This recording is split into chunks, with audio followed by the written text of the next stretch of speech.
Quel trait de personnalité tu apprécies le plus chez les autres? J'aime la confidence et j'aime l'intimité. J'aime qu'en amitié, on puisse aller au plus profond et au plus sombre peut-être de nous. C'est ce qui m'intéresse. C'est comme ça qu'on connaît la personne. Ouais, cette intimité dans l'amitié, elle est importante. J'aime pas les relations superficielles. Voilà, j'aime quand on se connaît réellement. Aujourd'hui et notre passé aussi. Voilà, j'aime savoir comment mes amis se sont construits et pourquoi ils sont ce qu'ils sont aujourd'hui. Donc inversement, qu'est-ce que tu détestes chez les autres? Je déteste l'intolérance, je déteste le jugement. Je pense que on a tous des failles pour ne pas, en fait, qui nous permettent de nous remettre en question et de ne pas aller chercher ce qu'il y a chez l'autre. En fait, on a assez de travail avec nous-mêmes.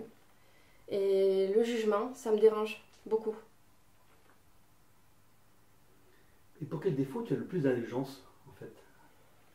Celui que j'accepterai le plus?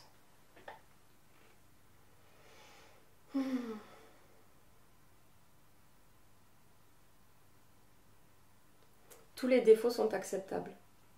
À partir du moment où on en a conscience et qu'on ne fait pas du mal aux autres. Tous les défauts sont acceptables. Et c'est là que, justement, ça renvoie encore au jugement et à l'intolérance, parce qu'on fait du mal aux autres, en fait, en les jugeant. Qu'est-ce que tu attends d'une relation amicale? Alors, j'ai beaucoup souffert dans ma vie des relations amicales. En fait, je me suis rendu compte que je donnais énormément et que j'attendais un retour, en fait, tout simplement parce que je pensais que c'était normal de donner autant et que c'était normal de recevoir à la hauteur de ce que je donnais. Mais en fait, j'avais juste un trou à combler. J'avais juste besoin de reconnaissance. J'avais besoin... en fait, c'est comme si j'étais pas capable de m'aimer moi-même et que j'avais besoin que les autres m'aiment. Alors qu'aujourd'hui, j'arrive à m'aimer moi et je suis plus en attente. Donc j'ai des relations amicales beaucoup plus saines qu'avant parce que je ne peux plus être déçue. Je sais communiquer, je donne parce que j'ai envie de donner et pas parce que j'ai besoin qu'on me comble. Donc aujourd'hui, j'ai des relations beaucoup plus saines et beaucoup plus agréables. Si tu devais nous décrire tes amis, quels seraient leurs points communs? Mes amis ont tous un point commun, c'est qu'ils ont tous souffert. Ils ont tous été torturés à un moment donné. Et c'est ce qui fait qu'ils sont intéressants, qu'ils sont riches et qu'on peut avoir des conversations profondes.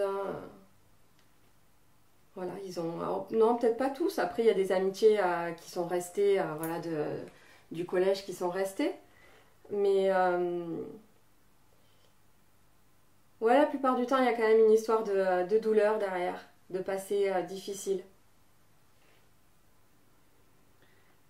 Et de manière plus générale, quel genre de personnes t'attire particulièrement? Les personnes qui m'attirent, ce sont les personnes qui ont souffert, encore une fois. Et les personnes malades. Et depuis très jeune, j'avais une meilleure amie au collège qui a fait des tentatives de suicide. Et donc il a failli vraiment y rester. Et donc je l'ai accompagnée, j'étais tous les jours à l'hôpital, j'habitais à côté en plus de l'hôpital à Nîmes, j'avais cette chance-là. Et j'avais besoin d'être là. J'avais besoin d'être là pour elle, mais pas que pour moi, pour elle aussi. J'ai besoin de faire du bien aux gens.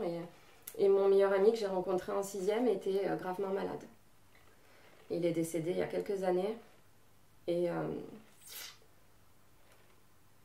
ouais. En fait, c'est comme si en aidant les gens,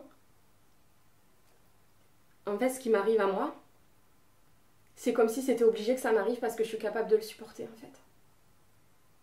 Donc tout ce qui m'arrive, c'est pas pour rien, c'est déjà que ça devait m'apprendre des choses, toutes ces rencontres que j'ai faites avec ces personnes mal dans leur peau, malheureuses et malades. À chaque fois, ça m'a appris quelque chose.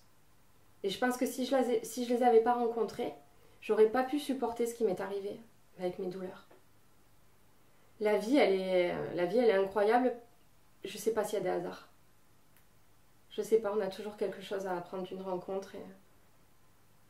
Donc les personnes qui m'attirent bizarrement, ce sont les personnes qui sont en souffrance ou qui ont souffert ou qui ont du travail à faire sur la douleur et sur leur état d'esprit.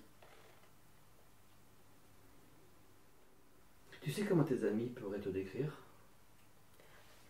Alors mes amis me décriraient comme quelqu'un d'empathique, de très à l'écoute.